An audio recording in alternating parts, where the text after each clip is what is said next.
Today we start exercise number 14.3. Question number 1 is name any two figures that have both line symmetry and rotational symmetry. यहाँ पे हमको ऐसी दो figure बतानी है कि जिसकी लाइन सिमेट्री और रोटेशनल सिमेट्री दोनों है. तो यहाँ पे कौन सी दो फिगर्स होगी? तो सबसे पहली हो जाएगी कंसिडर अ सर्कल. जो सर्कल होता है उसकी लाइन एंड रोटेशनल दोनों सिमेट्री होती है. Circle has infinite lines and rotational symmetry. यहाँ पर सर्कल का जो सेंटर होता है उसमें से हम नंबर ऑफ लाइन सिमेट्री बना सकते हैं, ड्रॉ कर सकते हैं. एंड सिमिलरली सर्कल के फिगर को अगर हम रोटेट करें तो वो मैनी टाइम्स एग्जैक्टली सेम दिख सकती है बिकॉज उसका शेप कौन सा है? सर्कल का. तो यहाँ पे इसका आंसर हो जाएगा infinitely many. Then second is adjoint figure. यहाँ पे मैंने बताया है द एडजॉइंट फिगर. यहाँ पे ये जो फिगर मैंने ड्रॉ की है उसकी भी लाइन एंड रोटेशनल सिमेट्री है. यहाँ पे हमने ये लाइंस ड्रॉ की है तो यहाँ पे आपकी लाइन सिमेट्री हो गई 2. यहाँ से सेंटर में से फोल्ड करेंगे पेज को तो एग्जैक्ट दोनों साइड फिगर्स सेम दिखेगी. सिमिलरली ये वाली लाइन से फोल्ड करेंगे तो ऊपर एक पूरा सर्कल, नीचे एक पूरा सर्कल, तो लाइन सिमेट्री हो जाएगी 2. सिमिलर रोटेशनल सिमेट्री भी हो जाएगी 2. इसको अब पूरा एक सर्कल घुमाएंगे तो यहाँ पे आएगा, दैट मीन्स कि 180 डिग्री पे वो फिगर एग्जैक्ट ऐसी लगेगी. फिर उसके बाद अगेन एक बार पूरा रोटेट करेंगे तो एट 360 वो फिर से सेम दिखेगी. ठीक है. और इसके साथ ऐसी तरीके से 90 एंड 270 में भी आपको फिगर सेम मिलेगी. ठीक है. तो यहाँ पे हमको कितनी मिली? रोटेशनल सिमेट्री भी 2. तो यहाँ पे आंसर हो जाएगा the adjoint figure has 2 lines and rotational symmetry. Then question number 2 is draw wherever possible a rough sketch of first one a triangle with both line and rotational symmetry of order more than 1. तो ऐसा हमें triangle draw करना है कि जिसकी rotational symmetry and line symmetry एक से ज़्यादा हो. तो यहाँ पे मैंने ड्रॉ किया है equilateral triangle. Equilateral triangle means ऐसा ट्राइंगल कि जिसकी तीनों साइड्स कैसी होगी? इक्वल होगी. तो यहाँ पे हो गया आपका फर्स्ट में स्केच बनेगा इक्विलेटरल ट्राइंगल का और उसकी लाइन सिमेट्री हो जाएगी 3 lines of symmetry because 3 side से हम फोल्ड करेंगे. ये लाइन है, इस तरीके से पेपर फोल्ड करेंगे तो ये दोनों पार्ट एग्जैक्ट सेम दिखेंगे. फिर यहाँ से फोल्ड करेंगे इस तरीके से तो भी ऊपर वाला सेम दिखेगा. सिमिलरली यहाँ से फोल्ड करेंगे तो ये ऊपर नीचे सेम दिखेगा. तो यहाँ पे हो जाएगी 3 लाइन्स ऑफ सिमेट्री और rotational symmetry of order 3 because यहाँ पे 120 डिग्री में एक बार इतना रोटेट करेंगे तो ये यहाँ पे आ जाएगा, ये पूरा यहाँ पे आ जाएगा. फिर अगेन 120 का एंड फिर अगेन 120 का. तो आपकी रोटेशनल सिमेट्री भी हो जाएगी 3. Then second one is a triangle with only line symmetry and no rotational symmetry of order more than 1. तो यहाँ पे हमको ट्राइंगल ड्रॉ करना है कि जिसकी लाइन सिमेट्री हो और वो कैसी? Only 1 line symmetry and rotational symmetry ना हो. तो ऐसा कौन सा ट्राइंगल हो जाएगा? तो ऐसा हो जाएगा आपका आइसोसेलेस ट्राइंगल. अब आइसोसेलेस ट्राइंगल क्या होगा? जैसे इक्विलेटरल ट्राइंगल में तीनों साइड्स कैसी थी? इक्वल थी. वैसे आइसोसेलेस ट्राइंगल में क्या होगी? ट्राइंगल की कोई भी 2 साइड इक्वल होगी. तो यहाँ पे मैंने ट्राइंगल की ये 2 साइड इक्वल बनाई है.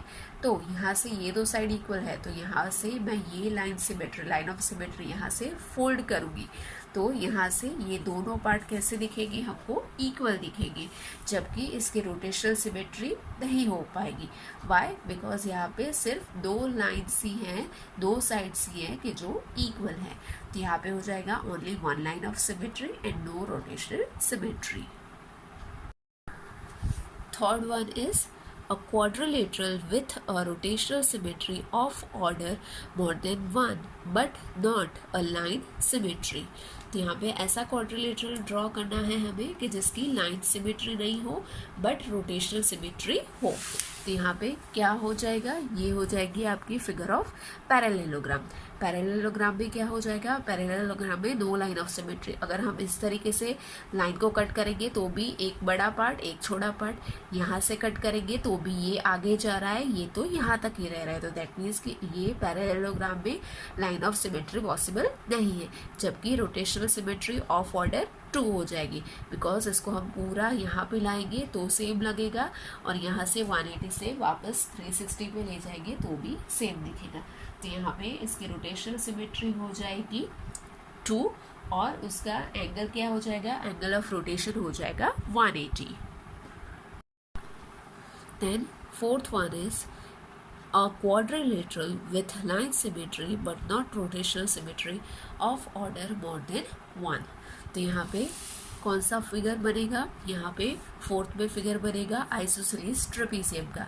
उसमें यहाँ पे आइसोसेलेस ट्रेपीजियम कैसा होगा, आइसोसेलेस ट्रेपीजियम मीन्स ऐसा ट्रेपीजियम कि किसकी दो साइड इक्वल हो। तो यहाँ पे ये दो साइड है वो इक्वल है, तो यहाँ पे इसको हम बिल्कुल सेंटर में से फोल्ड करेंगे तो ये दोनों पार्ट कैसे हो जाएंगे, इक्वल हो जाएंगे। तो दैट मीन्स कि 1 लाइन ऑफ सिमेट्री हो जाएगी, और इसकी रोटेशनल सिमेट्री क्या हो जाएगी, rotational symmetry of order 1, because इसको पूरा हम रोटेट करेंगे, यहाँ पे एक बार आएगा तो ही उसकी फिगर है वो एग्जैक्ट सेम दिखेगी। तो यहाँ पे उसकी रोटेशनल सिमेट्री क्या हो जाएगी, it does not have rotational symmetry of order more than 1।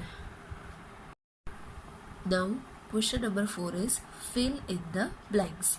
तो यहाँ पे टेबल दिया गया है, इसमें हमें ये जो ब्लैंक पार्ट है उसको फिल करना है। तो यहाँ पे क्या है, शेप दिए गए हैं, उसका हमें centre of rotation, order of rotation and angle of rotation बताना है। दैट मीन्स कि जो भी शेप है उसका सेंटर क्या होगा रोटेशन का, order of rotation, that means कि कितनी बार रोटेट करेगा तो एग्जैक्ट सेम दिखेगी फिगर, और एंगल ऑफ रोटेशन, तो दैट मीन्स कि कितनी बार रोटेट किया, कौन से एंगल पे रोटेट किया तो फिगर एकदम सेम लगी। तो यहाँ पे फर्स्ट शेप है स्क्वायर। तो स्क्वायर में क्या हो जाएगा, point of intersection of its diagonal. Square होता है, उसके जो डायगोनल्स होते हैं वहाँ पे जो इंटरसेक्ट करेंगे वो हो जाएगा उसका सेंटर ऑफ रोटेशन। यहाँ पे ऑर्डर ऑफ रोटेशन क्या हो जाएगा 4, बिकॉज 4 टाइम्स बिल्कुल सेम शेप दिखेगा स्क्वायर शेप, और कौन से एंगल पे रोटेट करेंगे तो एग्जैक्ट सेम दिखेगा 90 डिग्री पे। अब चलते हैं रेक्टेंगल पे। तो रेक्टेंगल पे भी सेंटर ऑफ रोटेशन क्या हो जाएगा, point of intersection of its diagonal. That means कि सपोज ये स्क्वायर शेप है तो डायगोनल्स कौन से होते हैं 1 and 2, तो ये दोनों डायगोनल्स कहाँ पे इंटरसेक्ट किए, ये, तो ये हो जाएगा उसका centre of rotation. Similarly rectangle में भी जो उसके डायगोनल्स एक दूसरे को इंटरसेक्ट करेंगे वो हो जाएगा उसका centre of rotation. Order of rotation क्या हो जाएगा रेक्टेंगल में 2, और उसका एंगल क्या हो जाएगा 180 डिग्री पे रोटेट करेगा तो बिल्कुल उसकी फिगर है वो एग्जैक्ट सेम दिखेगी।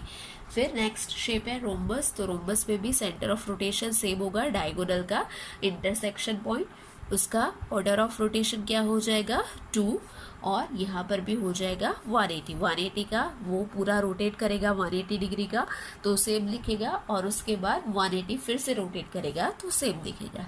फिर है इक्विलेटरल ट्राइंगल। तो हमने ऑलरेडी देखा है इक्विलेटरल ट्राइंगल में सेंटर ऑफ रोटेशन क्या हो जाएगा same, point of intersection of its median. यहाँ पे डायगोनल की जगह पे क्या आ जाएगा, यहाँ पे डायगोनल की जगह पे यहाँ पे आ जाएगा उसका मीडियन। तो यहाँ पे हम लिख लेते हैं, यहाँ पे हो जाएगा point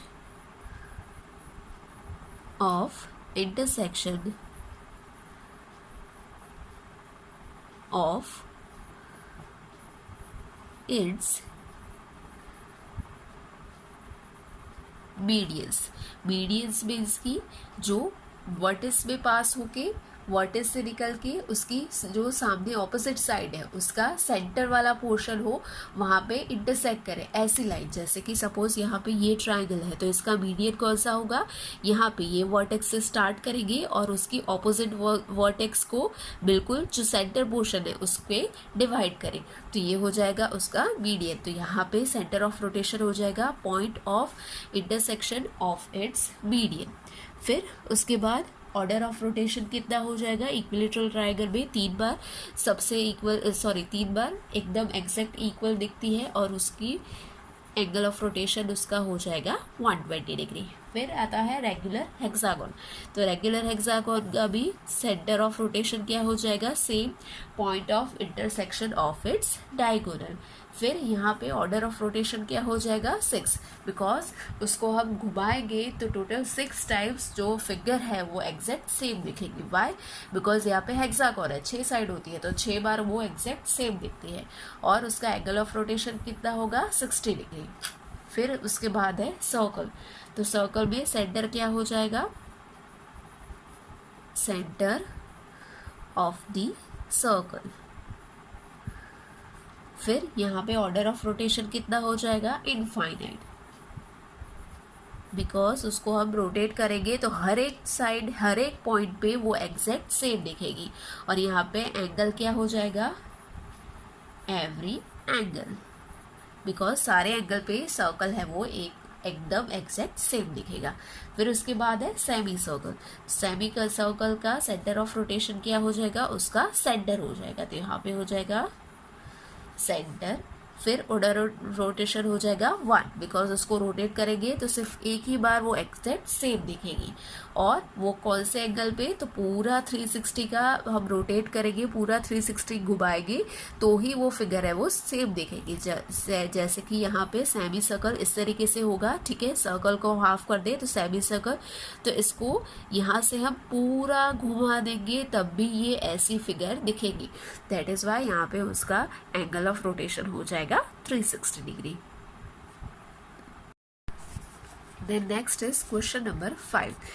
Name the quadrilateral which have both line and rotational symmetry of order more than 1.